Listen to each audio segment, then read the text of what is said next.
ہو جائے وہ اس کے رنگ میں ڈھل جاتا ہے۔ اللہ نے ایک مقام پر فرمایا صبغۃ اللہ، ڈالو اپنے اوپر میرا رنگ، چڑھاؤ اپنے اوپر، یعنی جو میں کہتا ہوں مانو اس کو، جن کاموں کو کرنے کا حکم دیتا ہوں کرو ان کو،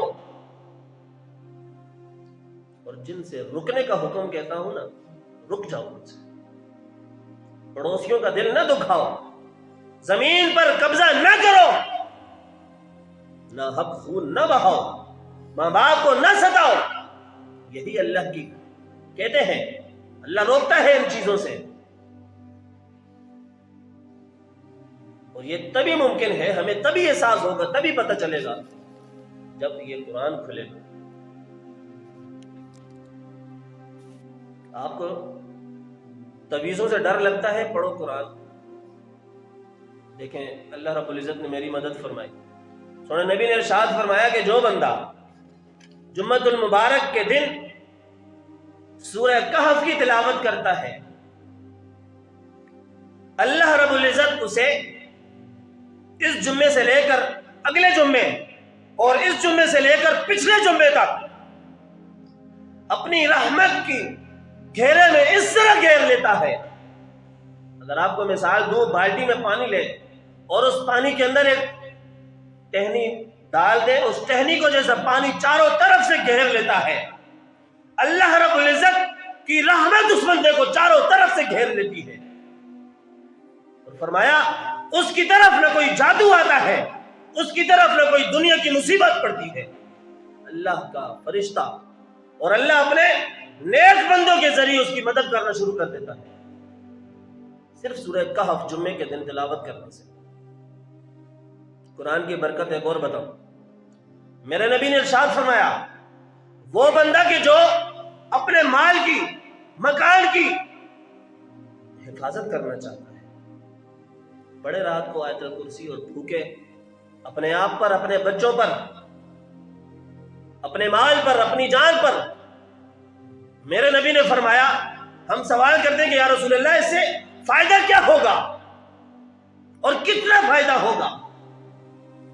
میرے نبی نے فرمایا تم اس گھر میں پڑھ کر اپنے اوپر بھوکو گے، اپنے مال پر بھوکو گے، اللہ رب العزت آیت الکرسی کی برکت سے تمہارے 40 گھر دائیں بائیں ساروں کی حفاظت اپنے ذمہ لے لیتا ہے۔ پڑھو قرآن پاک، کھولو قرآن پاک۔ اور ایک آج ہم ہیں کہ جب ابا مرضی نہیں تب تک قرآن کھل سی، اور احساس بھی تبھی ہمیں ہوتا ہے قرآن کا، اور پھر بھی مزے کی بات یہ ہے کہ آپ کو پڑھنے بھی نہیں ہو، بچے کی بلائی آڑو، کسی کو بھی مولوی کو بھیجو جی۔ آج ایک جگہ پڑھا رہا تھا تو وہاں پر بھی ایک بندہ آیا، حافظ صاحب کار قرآن پڑھانا، میں کہا کیوں خود نہیں پڑھے ہوئے؟ کہتا ہے نہیں جی۔ کتنا بد نصیب ہے وہ بیٹا کہ جس کا باپ مر جائے اور اس کو قرآن نہ پڑھنا آئے، کتنا بد نصیب ہے وہ بیٹا کہ جس کا باپ مر جائے اور اس کو جنازہ نہ پڑھنا آئے۔ ہماری دنیا کی لالچیں نہیں ختم ہوتی۔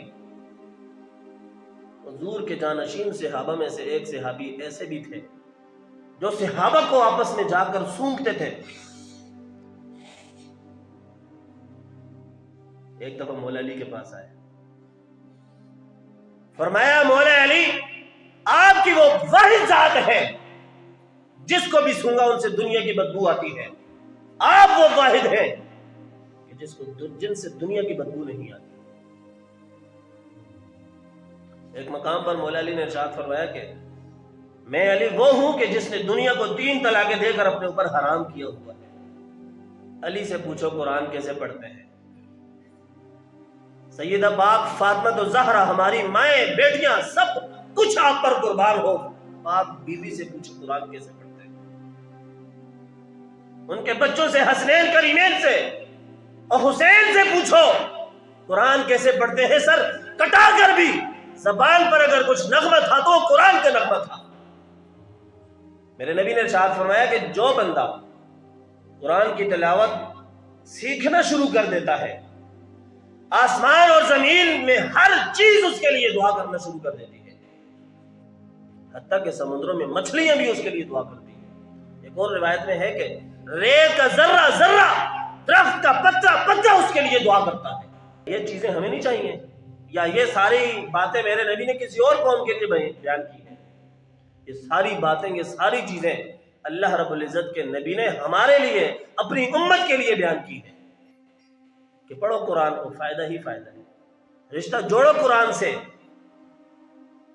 کوئی مائی کا لال اٹھ کر اگر بے حرمتی کرے تو ہم اس کی گردن نہ بوجھ لیں، تو ہوتا کون ہے ہماری کتاب کی گستاخی کرنے والا؟ لیکن ہمیں احساس نہیں، کیوں؟ ہم نے کبھی اس کو چوما تک نہیں ہے۔ وہ کتنی میٹھی کتاب ہے، صرف دیکھو ثواب ہے، کھول کر دیکھتے رہو ثواب ہے، چوم لو ثواب ہے، دل سے لگا لو ثواب ہے۔ کسی اور کتاب کے لیے غلاف کیوں نہیں کوئی بناتا؟ اسی کتاب کو اتنے اوپر کیوں رکھتا ہے؟ ایک آیت چھوٹا سا گر جائے نا تو چھوٹا بچہ بھاگ کر اس کو اٹھاتا ہے۔ یہ محبت کس نے دل میں ڈالی؟ اللہ نے ڈالی۔ آج ہم خود اس محبت سے دور ہوتے چلے جا رہے ہیں۔